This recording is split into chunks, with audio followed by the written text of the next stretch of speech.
to the Free Kick Podcast. My name is Todd.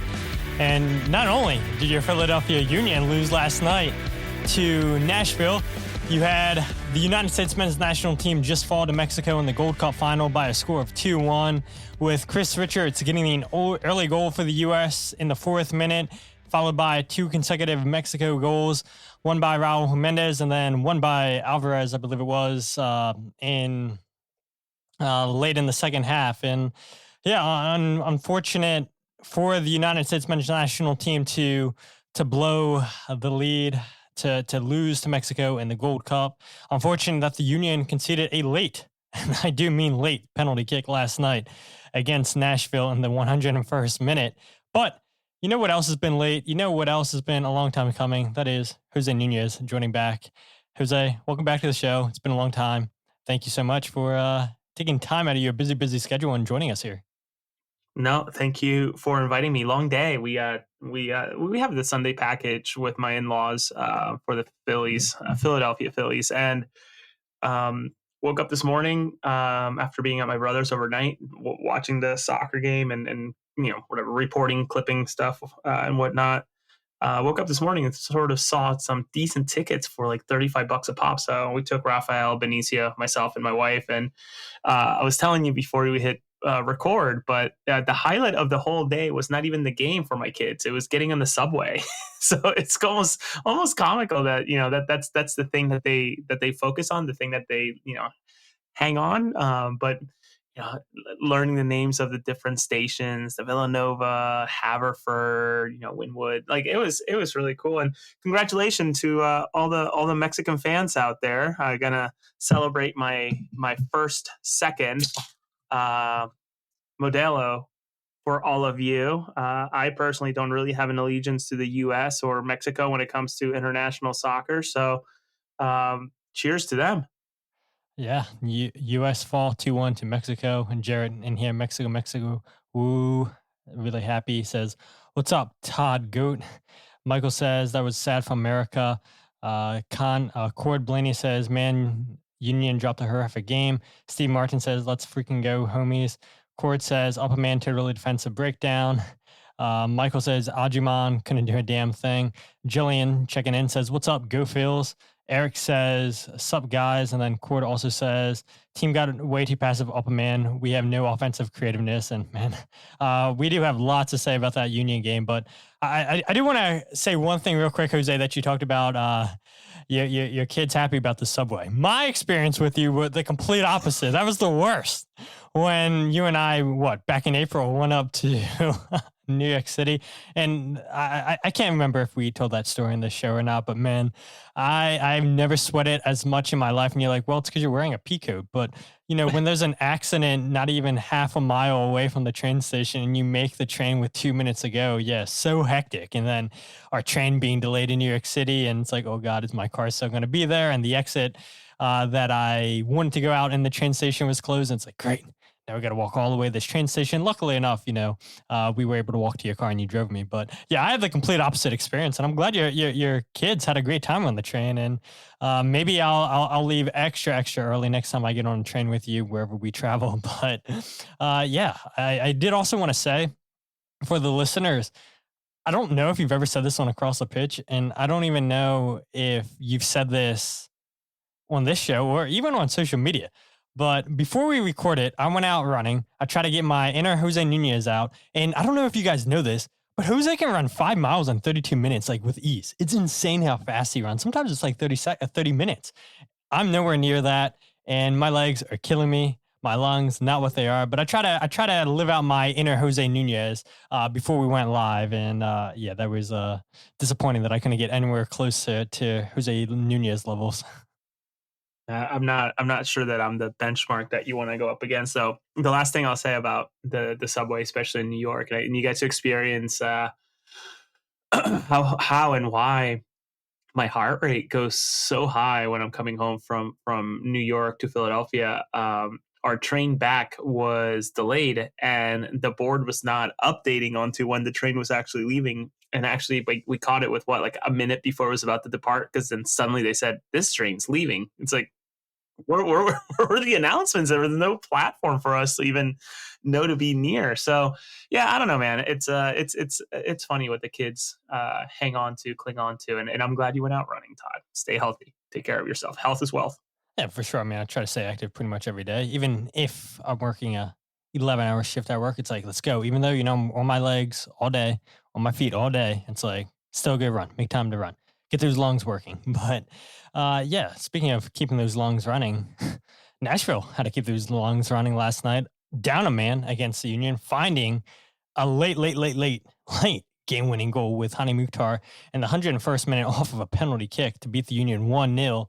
And I mean, there's just so much, Jose, to talk about this game. I mean, we'll talk about Cavan Sullivan making his first career start. I had said this to you and a couple other people last night. Like, it sucks that the biggest takeaway from this game that people are going to have is, oh, Cavan Sullivan, he made his first career start for the Union. So we'll obviously touch on that. We'll talk about the Union's lack of goals, chance creation in the last 3 games. A couple of you guys have already mentioned that in the show topics tonight.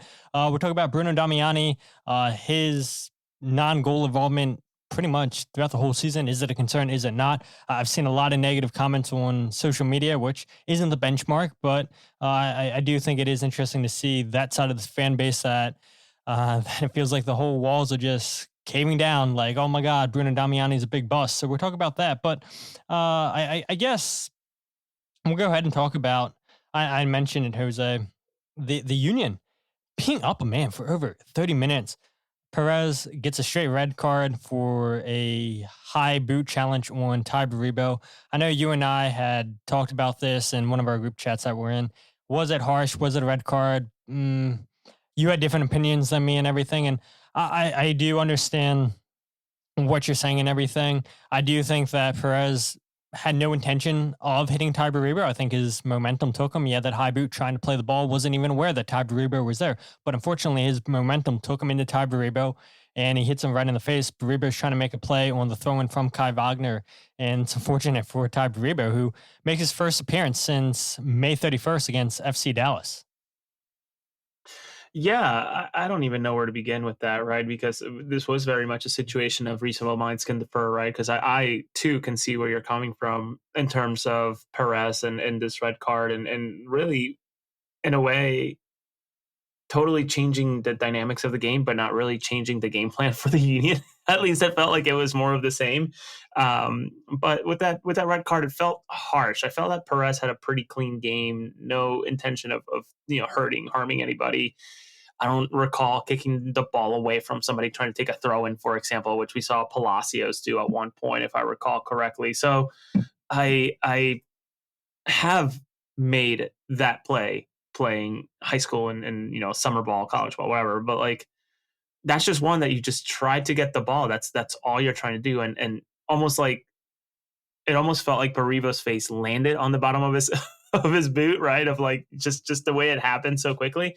But it ultimately didn't matter. And it probably, I think BJ Callahan will tell you, no, like it absolutely matters because now they're without this guy for a minimum of 3 games, right? When it's an automatic red. So especially with Nashville getting into a very busy stretch of the season here. So I don't envy Perez. I don't know, Todd. Do you think this is one that they appeal? I can't imagine that they appeal something like this.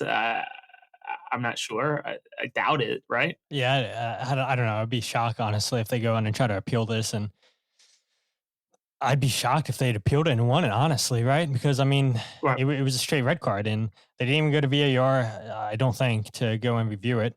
And I don't know. I mean, it's going to be hard to overturn that again. I don't think that Perez meant to kick Tai Baribo in his face. I think that his momentum took him into Tai Baribo. Both players are trying to make a play on the ball, but unfortunately, Baribo is the one who winds up getting kicked in the face and everything. And yeah, I mean, more times than not, when you see stuff like that happen, it's going to be a card. I mean, look, Jacob Glesnes could have given away a penalty, I believe, in the first minute. He had a boot on, I forget who it was, he had a boot on in the penalty box off of a corner kick, I believe it was.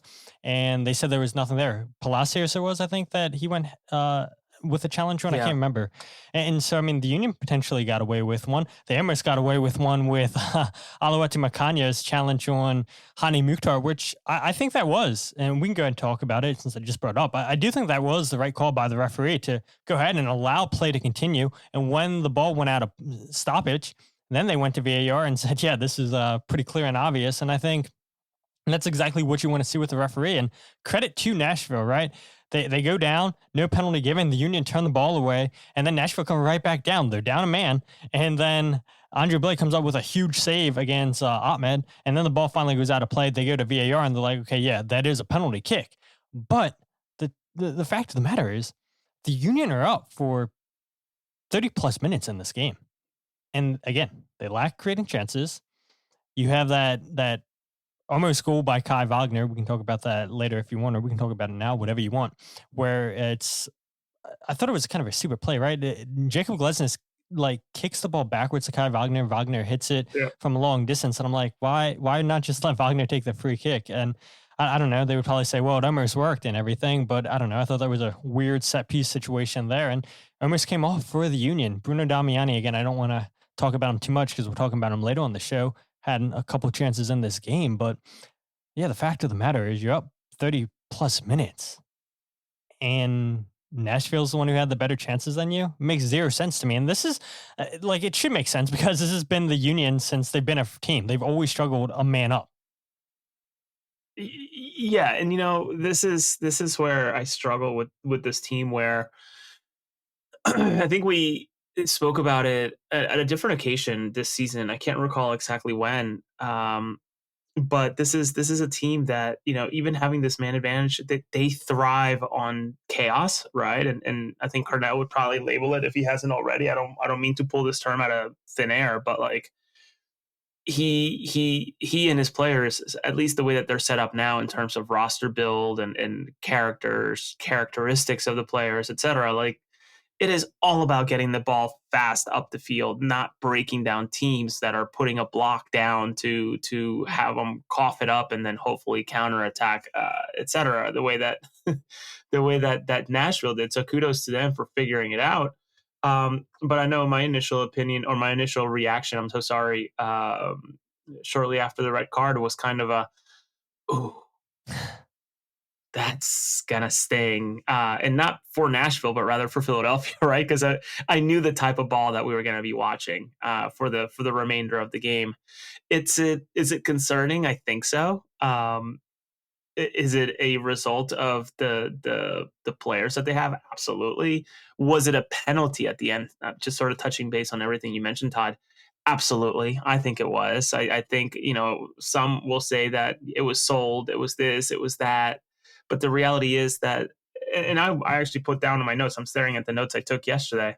Owethu, pure diesel all game, but just one moment that just sort of took the sails, the wind out of his sails. And the reality is this, and I said this on the Across the Pitch show. I was walking my dog as soon as I got home from my brother's. Was you sure have every right to be sort of upset about this loss and the fact that they couldn't figure it out with a man advantage through 30 minutes, etc. I totally understand that. I can totally get where those feelings are coming from. But the reality is, when you look even at the table, right, and you look at MLS as a whole, I guess this is just the Eastern Conference, but they lost to Columbus by a single play, who I think is a Shield contender, despite being where they are right now. There's still a lot of ball to be played, and certainly Nashville, who are for sure Shield contenders, considering that they just leapfrogged over the Union in terms of the Eastern Conference, and certainly obviously the supporter Shield as well. And the reality is that they lost two games, and I'm trying to get this information super quick, Todd, so bear with me as I do it. But as I look at the entire supporter Shield, 1, 2, 3, 4, 5, 6 out of the top 10 teams are Eastern Conference teams, right? Minnesota's Eastern, or is it Western? It's Western, right? Western, I'm sorry, it's Western. Yeah. So six out of the 10 teams and the top 10 are Eastern Conference teams, and the two teams that they lost by a single play, despite having Quinn Sullivan gone and having to play an Alejandro Bedoya at 38 in different positions that maybe he's not used to, only lose by a single play. I think there's a lot of good to come out of that. Not to be complacent, which I guess is the word that I often get attributed with, but that I think that's just the reality, right? I don't think I'm speaking lies into a microphone right now as you're showing this. I don't know where you stand on that whole thing. Yeah, I mean, I guess my first takeaway is looking at the top 10 for people that are listening on the RSS feed. You have Cincinnati in first place with 42 points, second, Nashville 41, Philadelphia in third with 40, fourth, San Diego 39, which, by the way, San Diego lost a crazy game last night, 4-3 to Houston Dynamo. Vancouver in fifth, 38 points. Tied with Columbus at 38 points. Minnesota seventh with 37. Eighth, Orlando City 34. Ninth, Portland 33. And then 10th into Miami 32. And yeah, there's a whole bunch of games to be made up by Miami. They're at 17, and they could really go on a roll here. Vancouver has a game to be made up, as does Portland Timbers, and that's everybody. So I mean, the Union, yes, sit in third place in the Supporter Shield standings, and they can be leapfrogged by even more teams. But yeah, you're right, Jose. Looking at a Cincinnati where the Union went out at the beginning of the season and beat them 4-1, I believe it was. And this is a team that was still in CONCACAF Champions Cup. And how many times have we seen when the Union are in that competition, they struggle in MLS play? A lot of teams do. I mean, it's normal because they prioritize league's CONCACAF Champions Cup. And yeah, the results may not be there midweek for MLS games, or I guess the weekend games, because you're playing midweek in CONCACAF Champions Cup. And so I don't know if I really buy too much into that result. Again, Cincinnati early in the season, you had I think a statement win to start this season against Orlando City 4-2. I don't think a lot of people saw that coming. Correct me if I'm wrong. That was Frankie Westfield's debut starting at right back, and a lot of positive takeaways in that game against Orlando City. But then I flipped the script to Nashville. And Nashville's the first team this season that's beat the Union in both fixtures at Subaru Park and now away. And this is a really, really, really good Nashville team. And you had heard it, and people who haven't listened to in the press conference prior to this game against Nashville, it seems like both games, it's just a lot of love from Bradley Carnell with BJ Callahan, respecting how BJ Callahan wants a coach, what he's done to turn around Nashville in such a short amount of time, right? BJ hasn't even been there a year, or it's just been a year now, I believe. I mean, it's coming up close to a year. And so, yeah, I would argue this still isn't exactly BJ Callahan's team. Still a lot of contracts and moves to be made to get rid of contracts that he inherited when he took over for Gary Smith. But it is pretty impressive to see what BJ Callahan's been able to do, which, by the way, former Jim Curtin assistant coach, and you're a Sinus, right? Alumni, right? Her Sinus alum, yes. Yeah, it's crazy. I mean, the connections. And yeah, Nashville sitting in second place in the Supporter Shield, only 1 point behind Cincinnati with a record of 12-4-5. Like, this is definitely not a team to sleep on. They're a very, very talented team. And a lot of comments we're talking about, and I'll pull them up again. I'm just talking about, the Union have struggled with missing players due to injury, due to international duty. I believe I have a clip lined up someplace where Bradley Carnell talks about that. But yeah, I mean, the truth of the matter is, right, that I don't think, and yeah, the Union were the leaders in the supporter show for the last couple of weeks, but I don't think they are the best team in MLS. I think they are a good team, but you have a game against Columbus where both teams are missing key players, and you give up a goal to Mo Farsi because it's a lack of defensive awareness from Kai Wagner on that play. You give up a late equalizer to Columbus earlier in the season because, again, lack of defensive awareness on a set piece. You give up a late goal against Nashville off of a penalty kick. You get a penalty against Chicago Fire, who we haven't even talked about. Chicago Fire, I think, is a really good team. They're 14th in the Supporter Shield standings, and in the Eastern Conference, they sit in ninth place. I think this is a team that's better than ninth place in the East.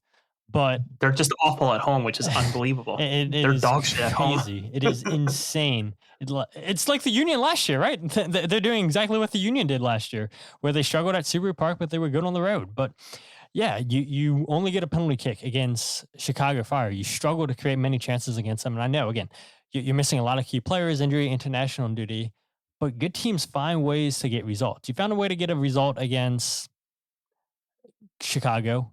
You couldn't get a result against Columbus, and you couldn't get a result last night against Nashville. I think sitting there watching that match, I think it would have been okay if the Union would have came away with a point. But the fact of the matter is, right, it wasn't meant to be. They give up a late penalty kick. I understand why Makanya makes that challenge, but the whole play, and we didn't even talk about it, shouldn't have happened. And I really don't want to. Yeah, can I contest that, Todd? Yeah. I don't get why Makanya made that challenge, actually. As I think of the angles. The angle, yeah, exactly. I mean, Mukhtar is trying to cut inside, go towards goal and everything, and he's going towards the end line, right?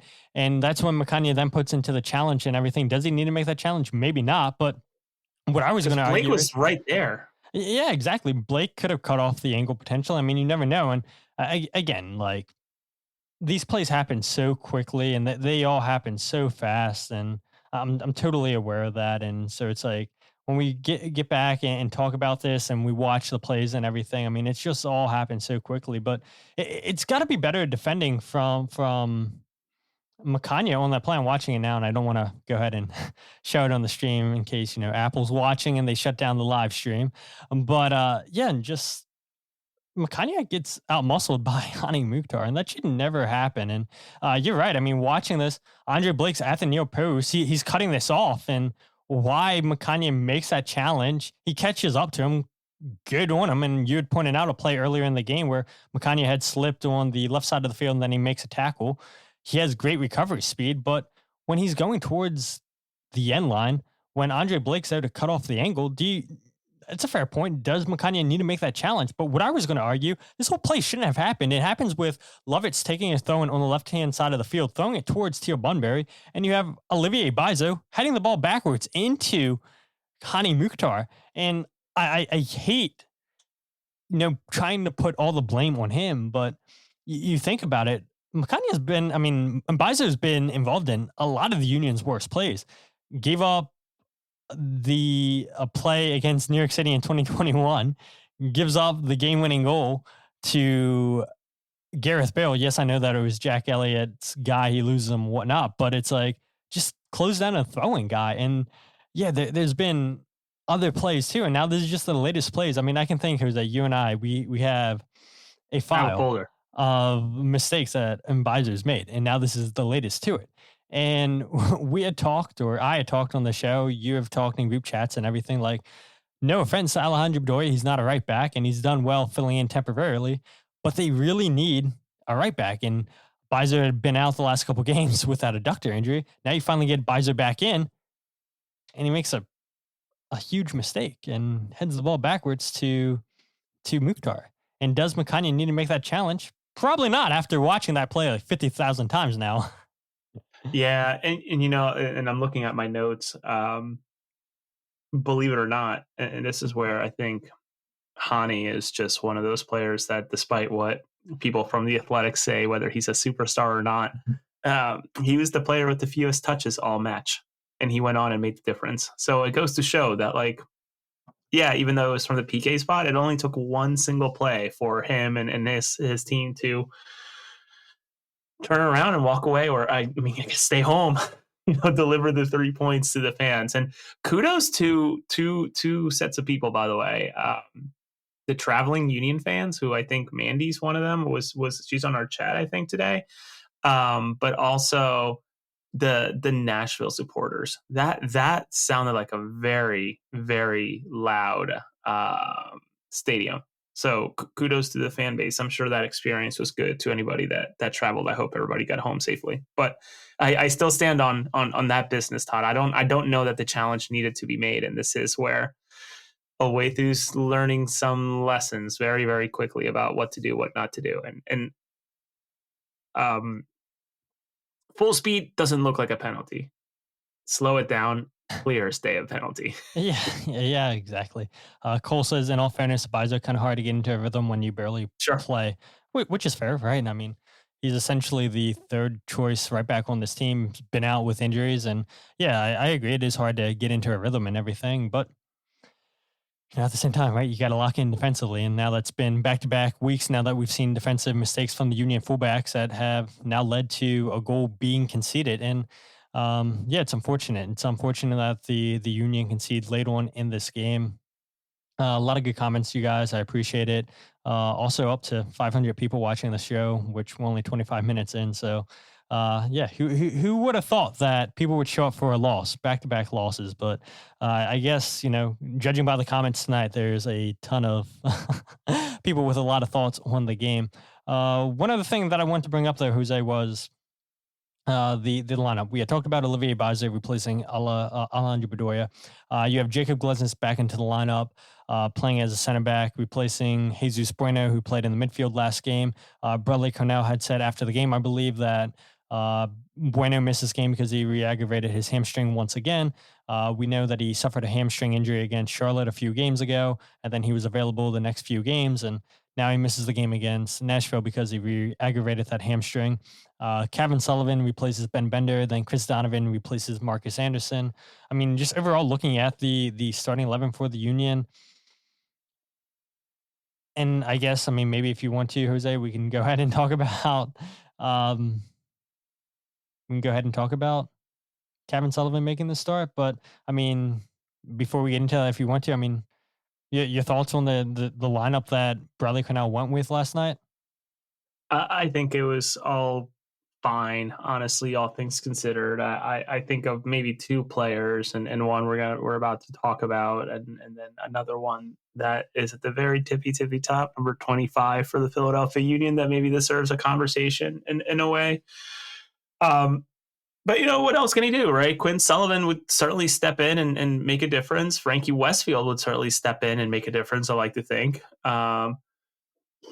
Obviously he injured, unfortunately, but I it's a totally fine lineup. I'm just glad that Glassness was back and was honestly, again, like, it was a 90th minute, it was a 90th minute play. I think I don't know, Todd. Let me ask you this: with the man advantage, had it been a tie, would you have been disappointed? With a man advantage. Yeah, I mean, it's easy to say, right? It's like you should win games with a man up, but just knowing how this team struggles against a man up, I think honestly I would have taken the draw, especially seeing how the game went at Subaru Park, where yeah, the Union just were outbeaten physically by Nashville in that game, and yeah, a lot of referee controversy in that game. But I think honestly, with the players still out for the Union, with how good of a team that Nashville is, and how difficult of a place it is to play at Giardi's Park, I think yeah, it's harsh to say, like, with a man up, I think I still would have taken a point. I think that would have been a good starting block for this team to get back into it, because coming up and the results, okay, now the Union with Quinn Sullivan, Nathan Harriel coming back from international duty from the Gold Cup. You have New York Red Bulls in US Open Cup. Then you have them over the weekend in MLS play. Then you have CF Montreal doing a midweek game in MLS. And then you go out to Houston. Houston's going to be difficult just because of the heat and the temperature and all that. And New York Red Bulls is always a difficult game, and it'll be interesting to see how Bradley Carnell approaches both the U.S. Open Cup game, and then you see the same team once again in League's Cup in the league. So what does Bradley Carnell do different in those two games? But these are, and I say with air quotes, winnable games. Looking at the table and Sure. everything, all the teams are below you. You have New York Red Bulls, who sit in 8th place in the Eastern Conference. You have Houston, who sits in 8th place, and then you have Montreal, who sits in 15th. And so you're playing against teams that, on paper, you should beat. We know it's not as easy as it should be, but on paper, yeah, it should look like it should be easy for the Union to get results, easier opponents compared to the Columbus Crews of the world, or the Nashvilles that the Union just had to go out on the road to play. And now you come back home to Subaru Park, have 3 games at home where you've been good this season. Yes, you've been good on the road as well. One of the best teams in MLS on the road. But I think this is a good restart for this team to come back home. And like Bradley Carnell had said in, I think I even one of my clips where, yeah, it's going to be nice to come back home, get back into a regular rhythm with training and everything, and train the way that the team wants to train. And hopefully that makes a difference. Yeah, and that's just it, right? I had the opportunity. I was assigned more than anything. I had the opportunity to write about the Minnesota Dallas game this week, and interestingly enough, talking to Eric Ramsey. I just called him Eric during the interview part because it was just me and him and one random person on the post match press conference. It was literally an interview for my article. Um, they I don't think that they even consider going as far as they have in the U.S. Open Cup, considering that tomorrow they have a friendly scheduled and then they play. They play on Tuesday, so it's a weird thing when you try to map out these things ahead of time. But I, listen, I said it last night with Mike and Jillian. I think we all very quickly forget about Columbus and very quickly forget about the result against Nashville. Should the Union win 2-0 against New York Red Bulls in a quarterfinal, right? Like I feel like that's the fastest way to turn the page. I also do believe that this is one where Bradley will want to put all the eggs in the basket. I do have questions of what happens with Andrew Rick, right? The US Open Cup has kind of been his tournament. Do they go ahead and make that his tournament, or is this Andre Blake's tournament now, right? Now that it's in the it's always meaningful every single game because it's, win and move on type of thing. But now that it's at a quarterfinal with the chance of a semifinal and then a final, like, does Andre Blake take over? So that's a topic for another day or maybe later. But yeah, just wanted to ask that question because I personally would have been perfectly happy with a draw away at Nashville on a top 10 supporter shield team with Quinn Sullivan gone, Nate Harriel away, and having to put the roster that they put together for a starting lineup. I would have been totally okay. Yeah, and it's interesting too, looking at the U.S. Open Cup. If the Union are to advance past New York Red Bulls, we know that the remaining of the games for the Union would be away. The final would be away, but it's Nashville versus DC United, which is crazy to think how bad DC United's been in MLS this season in a quarterfinal. The Union could theoretically go right back down to Geodis Park if they advance past New York Red Bulls. And if Nashville beat DC United, Nashville is at home against DC United for the quarterfinals. So a coach that seems to have the Philadelphia Union's number and BJ Callahan. I don't know. I mean, this better not be Columbus 2 years ago when they won all three matches against the Union. Yeah, it was last year. Yeah, Leagues MLS, Cup, MLS, Leagues Cup, MLS. Yeah. Oh, that'd be hard. It would be very hard to watch. But seeing how good this Nashville team is, it's very, very possible. But of course, got to see how they do against New York Red Bulls this Wednesday and then in the league. But yeah, lineup. Yeah, I was happy to see the Union go with a actual right back in Olivier Bazo. Didn't create a lot of chances like I would have hoped that he created. Because yeah, I mean, Bazo is more offensive than he is defensively, but Union really struggled to create a ton of chances. Again, don't really want to talk about that too much yet, but it is a topic that a lot of people are talking about. Is Cavan Sullivan's first career start with the Union, plays 61 minutes last night.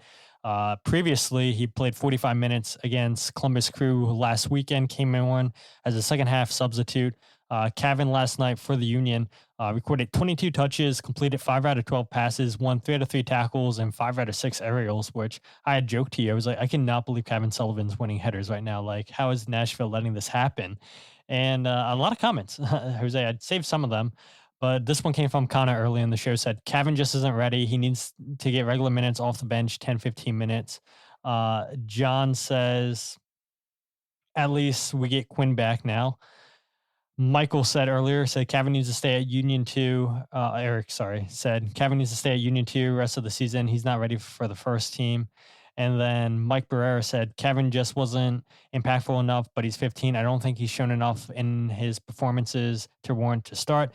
To Carnell's credit, though, he tried something different with the offensive slumping. And that's exactly it, right? That Carnell knew that they needed a spike, and he decided to go with Cavan Sullivan to try to ignite a struggling offense the last couple games. And again, we'll break down that a little bit more offensively because look, the Union really struggled these last two games against Chicago Fire, against Columbus Crew. One goal against Chicago, a penalty kick. No goal against Columbus, only 6 shots in that game, and no shots on target. So the Union really, really struggled these last two games. And so I understand why Bradley Carnell had tried something different. And yeah, hindsight's always 50-50. If you would have known that Nashville would have got a red card in this game, then maybe it would have been better for Cavan Sullivan coming off the bench. But yeah, offensively, he didn't really bring that spark that I think that Bradley Carnell and this coaching staff would have hoped for. Where to begin with this? Maybe it's and again, I mentioned this last night, but maybe it's a bit of a backhand compliment to say this, but in watching this game and sitting next to my brother who doesn't coach the highest level of soccer, but certainly coaches soccer, or has coached enough soccer, he sort of said, I don't really think he made a difference. And is that sort of a compliment in a way though, Todd? Because he's a 15-year-old. He didn't take away from the team, but he really didn't make too much of a difference on a game against adults. So I guess maybe kudos to him in that aspect. But the reality is, and I want to congratulate him for whatever this pre-deal is with Manchester City. I want to congratulate the Union and their staff for all the work that they have done. But the reality is that, like, if it's, what's the reported figure for him? $5 million to City? 6. To Manchester City, that's a rounding error on a spreadsheet. Okay? They do it all the time with young players. Right. So, like, I get that it's not a lot of money for Manchester City. It's a good bit of money for the Union. And I also do believe that Jim was right, and I think that Carnell has done a great job. I mean, look at Frankie Westfield, right? Like in throwing some of these youth players. Think about Sal Olivas and getting his opportunity, David Vasquez, etc. I wish GJ Oldney would get a shot, etc. But the idea of, if you're good enough, you're old enough. I don't know how much last night's game really helped this brand or the brand of the Union, right? Outside of an MLS communications post that said he's the second youngest player to play or start an MLS game. Okay, great. They lost despite being a man up. So, like I and if this is a pre-deal with Manchester City and if there is a contingency of benchmarks that he needs to hit or minutes throughout the season that he needs to hit for like development and growth, etc., then that's fine. But if there isn't, if he's not truly ready, does it really make sense to toss him into a game like this when you're playing against one of the best teams in the East, never mind one of the best teams in the league? I'm not sure. So again, like, I don't want it to get lost, and I know maybe I'm sounding extremely harsh, but he's a 15-year-old who's doing incredible things, far better than I could ever imagine, far better than my children will probably ever be, far better than most kids across the world will ever be. But the reality is that, like, I don't know that this was the right game to put him on. U.S. Open Cup game, which often gets players to get a trial, get a run in, etc. Like, maybe that makes more sense, which obviously has already happened, because wasn't he a starter against, was it Indy 11 or was it Pittsburgh? One of them. Yeah, he did start in the U.S. Open Cup. Which is, I think, like the perfect spot for him to sort of feel it out, right? Especially against USL teams at that early stage. But I remain a little against both, by the way. I just looked it up.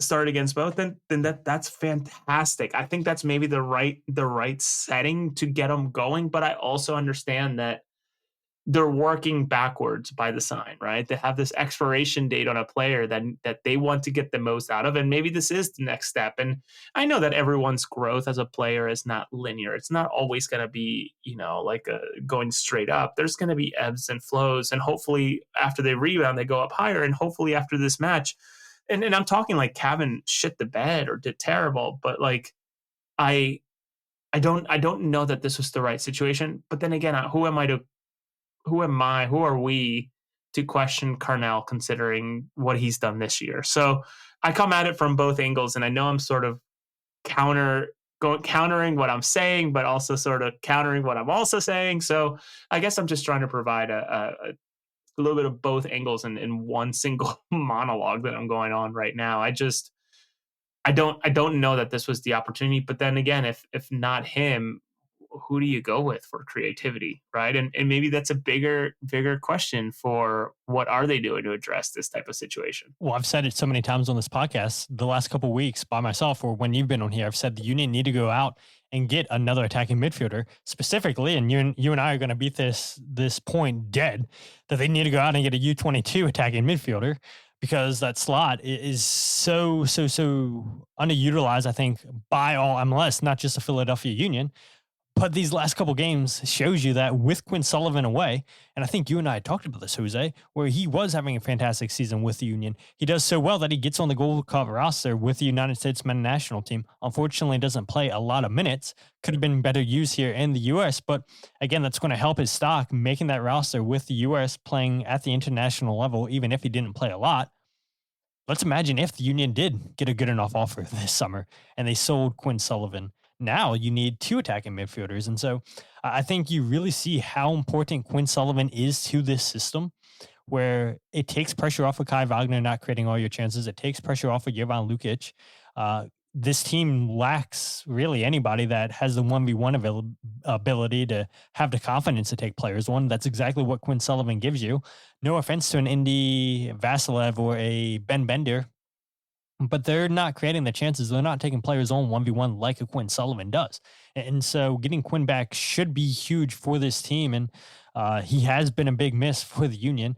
The one stat that I was showing on the live feed, because again, podcast is live every single episode, youtube.com/freekickpod, usually live at 8 p.m. or 9 p.m. the day after a game.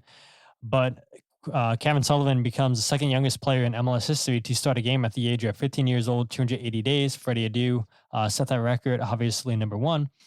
And yeah, just Bradley Carnell wanted to provide some kind of offensive spark.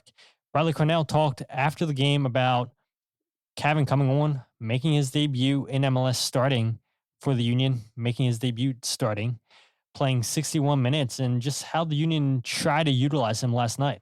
Yeah, we try to roll Cavan out in a little bit more of a wingback position with the ball. And I think he got one or two looks in the first half where in a transition we can start creating something. And, Cavan's a natural counterpresser of the ball. So he's busy. I mean, these experiences are good for him. And can also, on the other side, just calm everybody down.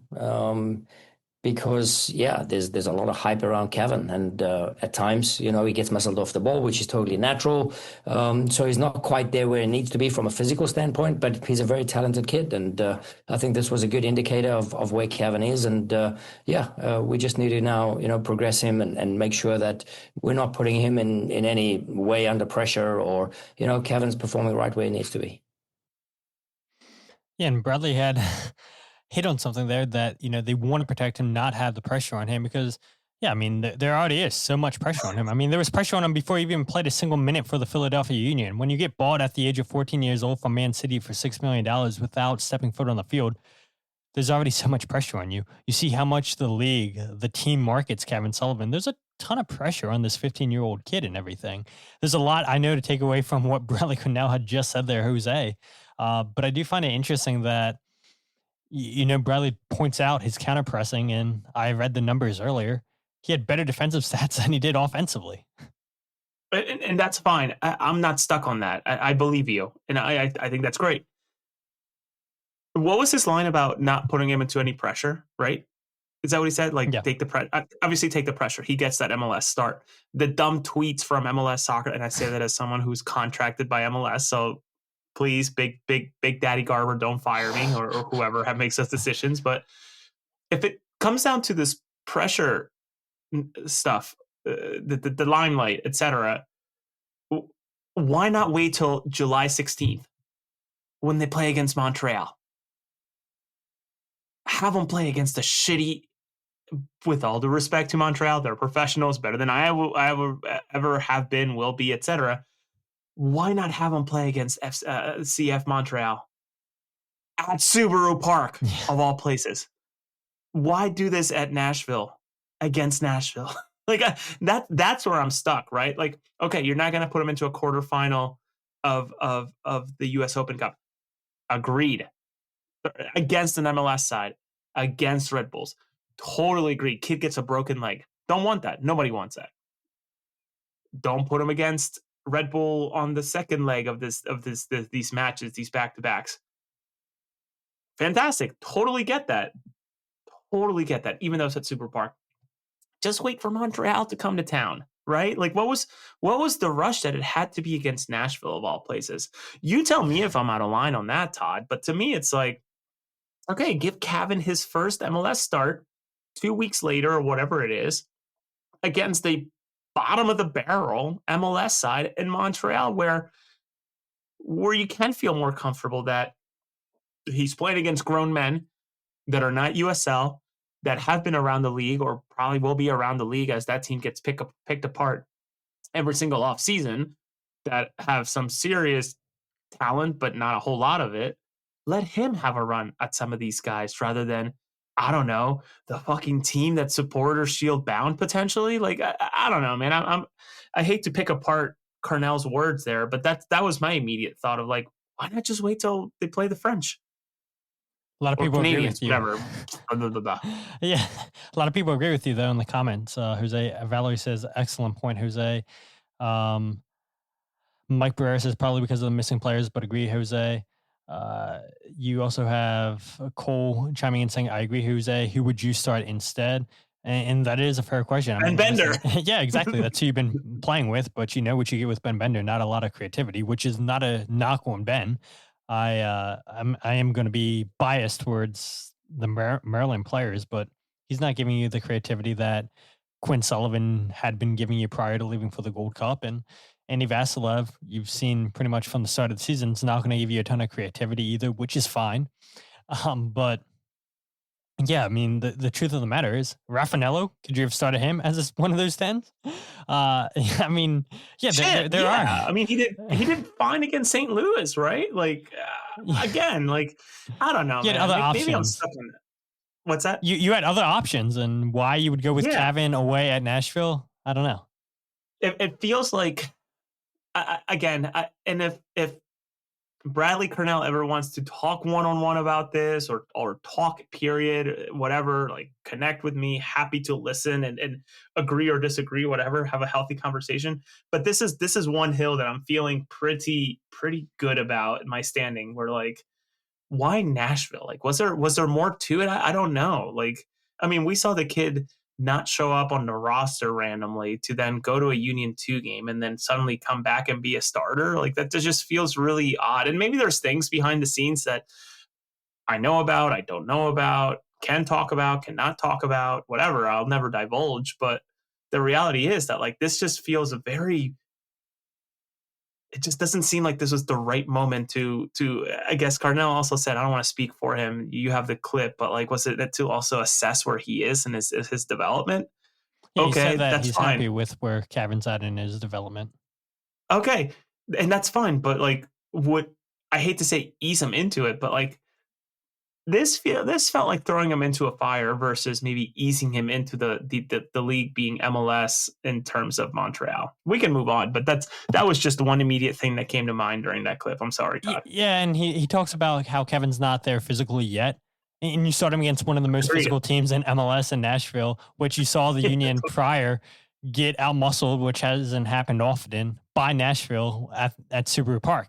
And you start a 15-year-old against one of the most physical teams. It doesn't make a whole bunch of sense to me. But again, maybe it's just Carnell looking for any kind of offensive spark, which the Union have needed. And it's a good segue into the next point. The lack of goals, chances created the last 3 games, only 1 goal in 3 games. During that stretch, the Union had 1 win, 2 losses. A whole bunch of stats I'll give you guys, and then I'll go ahead and play another clip with Carnell talking about that exact stat, just 1 goal in the last 3 games. That 1 goal was off of a penalty. We talked about it at the beginning of the show against Chicago with Bruno Damiani in the 10th minute. One thing that's a little bit of a concern for me is over 270 minutes now since the last goal from open play, your only goal in the last 3 games was a penalty kick. And again, that points to the lack of chances created. Quinn Sullivan coming back should be a big help. I saw a comment, I believe it was Cole, saying, do we think that Quinn and Nate should start this Wednesday against New York Red Bulls? I mean, they're fresh. I don't see why they wouldn't play significant minutes. Do they start exactly? We'll see what Bradley Carnell says, but they're healthy. They should be good to go since they didn't get many minutes with US in the Gold Cup. But over 270 minutes since a last goal from open play, that's not great. It's the second time this season that the Union have had consecutive games without a goal. That was Orlando and New York City earlier in the season. 0-0 draw against Orlando City at Subaru Park, and then a 1-0 loss against New York City, which was such a fun night for us, Jose. Such a fun night in New York. And the second time this season that the Union have scored 1 goal in 3 games. They did that during a run of into Miami, Orlando, and New York City. 0-2-1 in those games. And now, like I had said, during this stretch of 3 games, 1-2-0. Prior to the game against Nashville, Union have only created 8 chances. That's an average of 4 per game. Prior to this game against Nashville, they averaged 11.5 chances created per game. 11.5 chances. And prior to this game, you only create 2 chances on 8 chances, 4 in each game. I mean, it's so obvious that this team is lacking chance creators, and a big part of it is Quinn Sullivan not being here. Mika Ur, I would argue too, being out injured and everything. Yes, you want your strikers scoring goals, but there's runs in behind.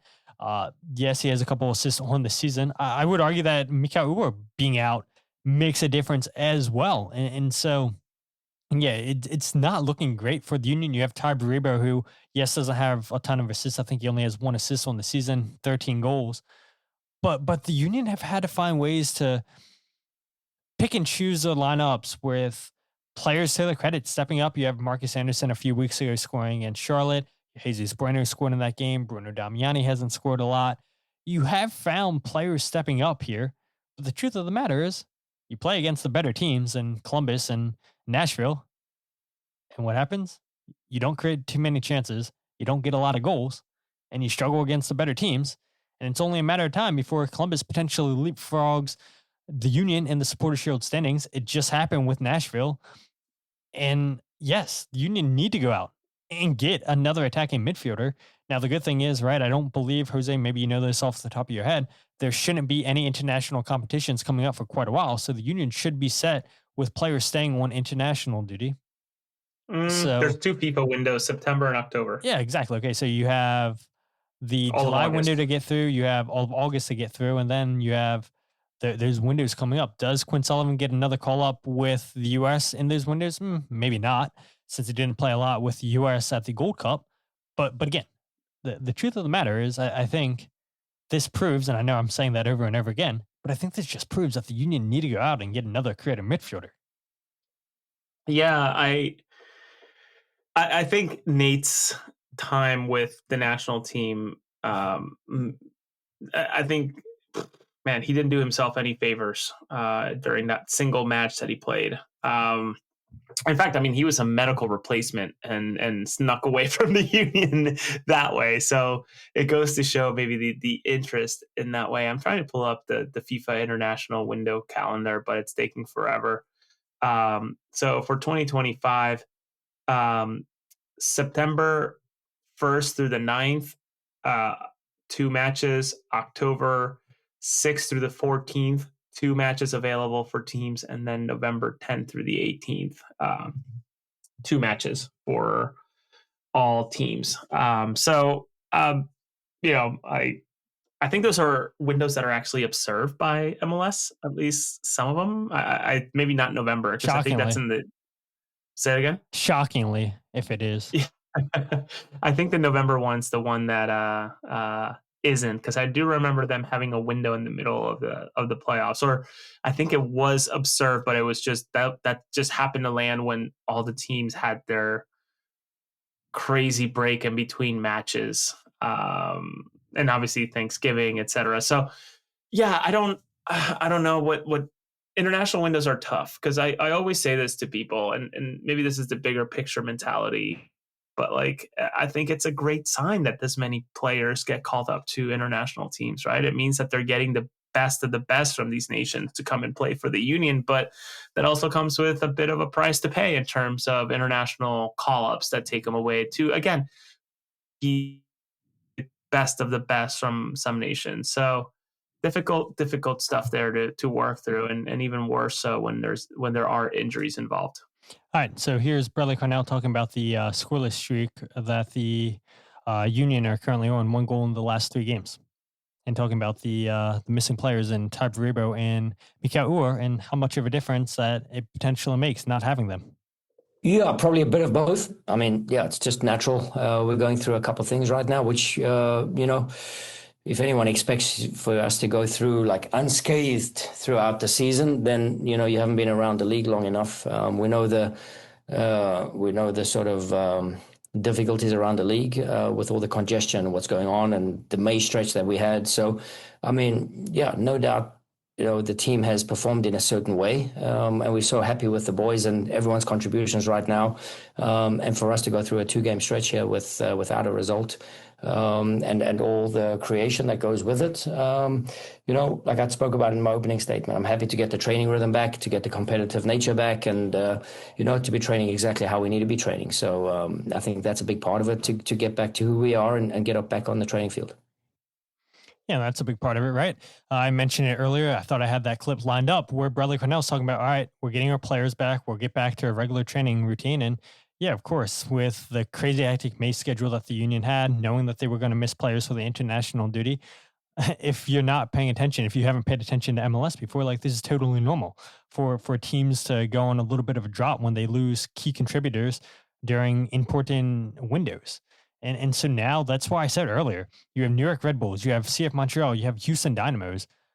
On paper, it looks like it's easier results than it should potentially be against a Columbus Crew and a Nashville. And so now the Union have a potential to go ahead and start that winless or that undefeated streak again. Because when the Union went scoreless against New York City and Orlando, the Union then went on that 11-game unbeaten run. And I'm not saying that's going to happen again, but yeah, when you get your key contributors back, let's see what happens with Mikal Ur. Let's see if we get an update where he is physically. I don't know how you took it, Jose, listening to Bradley Carnell give an update midweek on Mikal Ur talking about, yeah, we'll see if our plan's the right way. But that kind of told me that, well, could surgery potentially be in the future for Mikal Ur?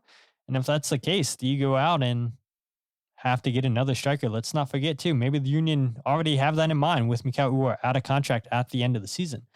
But you're going to have majority of your team back, and let's hope Frankie Westfield can recover. Let's hope that the injury to Jesus Bueno isn't too serious. You'll get Nathan Harriel back, who can apparently play any position in Bradley Carnell's team. And so I don't know, maybe one of these games we'll see Nathan Harriel play as another number 10, which I don't think you'll get a lot of chance creation out of Nathan there, but maybe you do, because Bradley Carnell's proved that he's not afraid to try anything.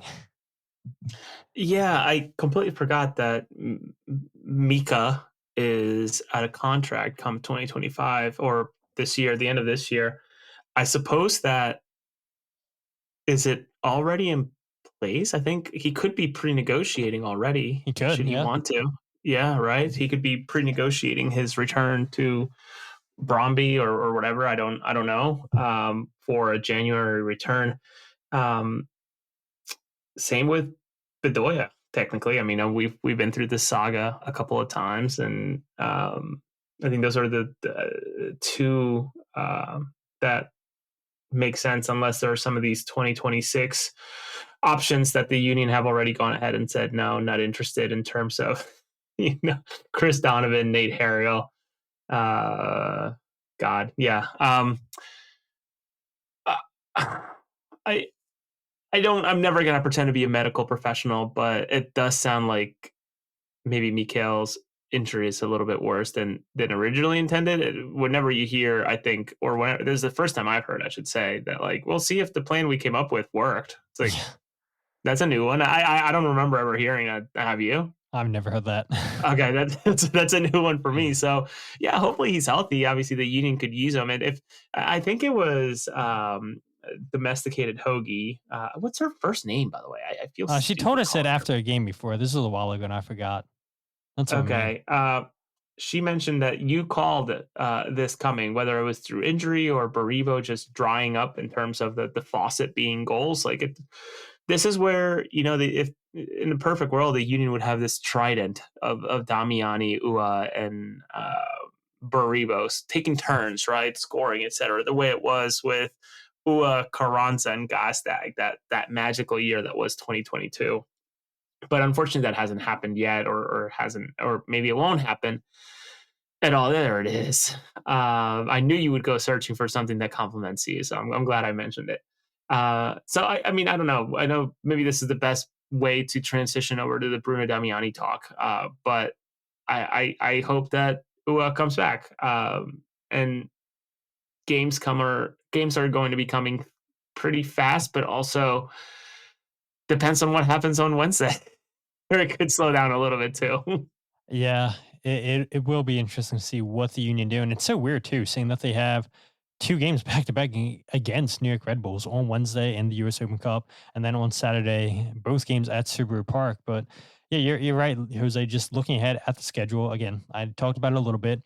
You have New York Red Bulls on Wednesday, then on Saturday the 12th, Red Bulls again, then the 16th, which is a Wednesday, Montreal at home, then the 19th of July away at Houston, then the 26th, you're back at home against the Rapids, and then you're home the following week on the 9th against Toronto, and then you are away at New York Red Bulls. So I mean, yeah, I mean, it's an easier stretch, at least on paper, for the Union to go ahead and go on another run again. But the fact of the matter is, like, right, I still believe that this team needs to do work in the summer transfer window. We had talked about it, Jose, a while ago. Is there potential that Danley John Jock could leave the Union? That would be a big hole to fill if the Union get a good enough offer with, I would imagine, a lot of teams in Ligue 1 being interested in a player that has experience playing with Mets. Mets, again, back up in Ligue 1. Could they be interested in reacquiring their player? So, again, I hope the Union go out and do something this transfer window, and hopefully they don't lose any players. I do think that this is a special team. I do think that they could go on a run in MLS Cup this season, but it all depends on what they do in the summer transfer window and who they keep a hold of. But the last thing I want to go ahead and pull up, Jose, and again, a lot of comments tonight talking about Bruno Damiani, 3 goals, 0 assists, and over 1,000 minutes this season. I saw a lot of people on social media, whether it be Reddit, Instagram, Twitter, complaining about Bruno Damiani not being exactly what they would have hoped, where the Union paid $3.4 million for a player that's only scored 3 goals in MLS play, the last goal being a penalty kick. And yeah, I guess, I mean, I know your answer, Jose, because it's going to be the same as mine. We're not concerned with Bruno Damiani's lack of goals or lack of assists. He's getting in right positions. You look at his XG, it is 7.2.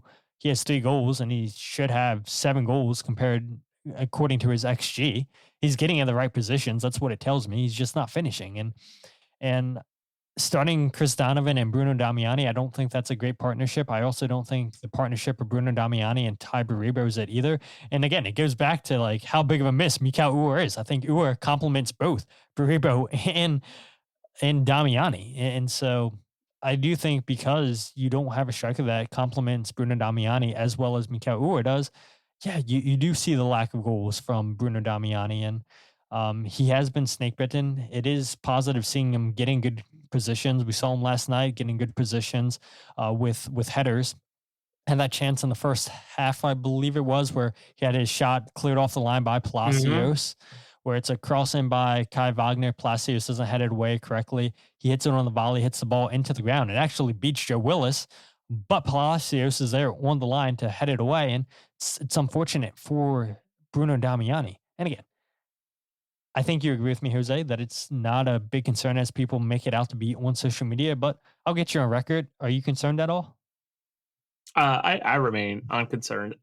if that's the answer, that's where I'm standing on business. I remain not concerned on it. I think he'll come through. I mean, to have your goal cleared off the line by Palacios the way that he did, to have some of these opportunities that he's had, like, just not come through. Like, yeah, it's disappointing. Totally acknowledge that. Totally get that. what was Todd? Did you mention it? I'm sorry if I missed it as I was reading something on the side. Bruno had that one touch and turn that was like it was. I guess was it against Atlanta where it was Atlanta. Yeah. That incredible save. Like holy shit! Like some of these. Who was it?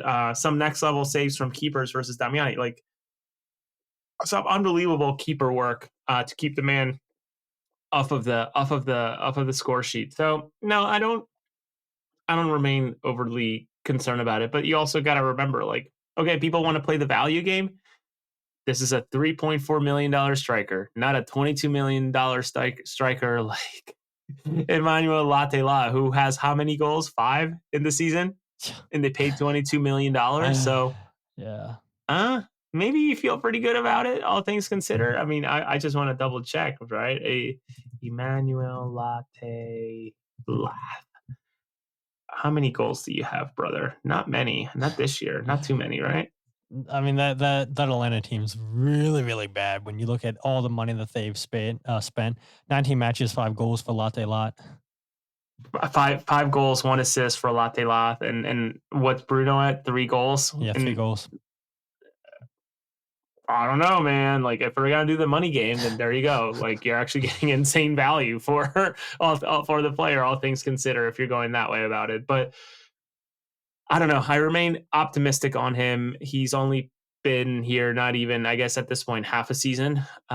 So hopefully something clicks, right?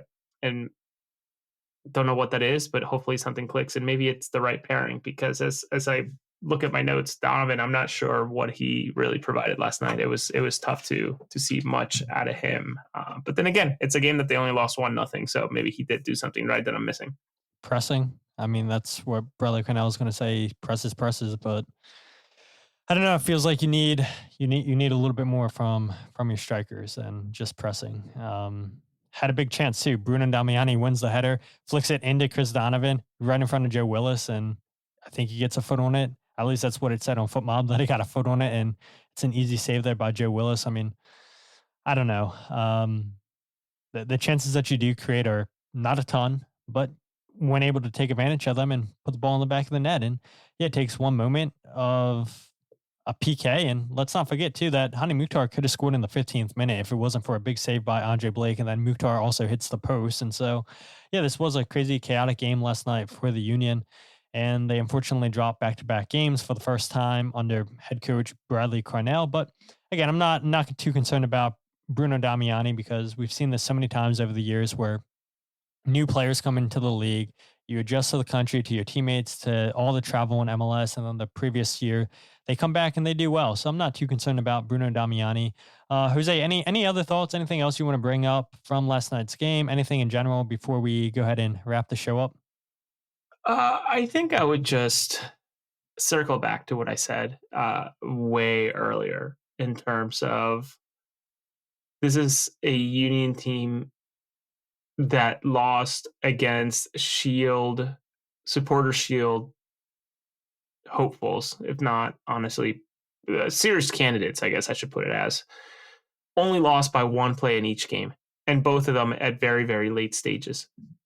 They're so close, and if not completely competing with some of the very, very best. So just deep breaths from this fan base. It's so easy to fall apart, to just like to want to burn it all down, etc. The reality is that, like, think about where this team is at this point this year compared to last year too, right? You and I knew it because we know ball, and we've talked and whatever. Like, this is a team that's going to contend in a lot of different ways. Will they win something? I'm hopeful. Will they win everything? I don't think so. But the reality is that it's certainly an improvement from last year. Not that that's a high bar. So just hang in there. Hopefully a victory on Wednesday rinses everything out, and it's another stretch of good results for the Union. Some of them will be draws, some of them will be wins, and hopefully very few losses for them. So more to come. I'm intrigued on who gets a net for Wednesday's game, honestly. Should be Rick. Hopefully Andrew Rick. Maybe. But, I don't know. Who knows? Should be. He's deserved it. But Jose, it's been a while. Like I said in the intro, thank you so much for joining an hour and 9 minutes into the podcast. Remind the people, if they're not following you, I feel like most people that you brought here tonight on the show are already following you. They're watching on Twitter. But if they're not following you on social media, where can they check out your work?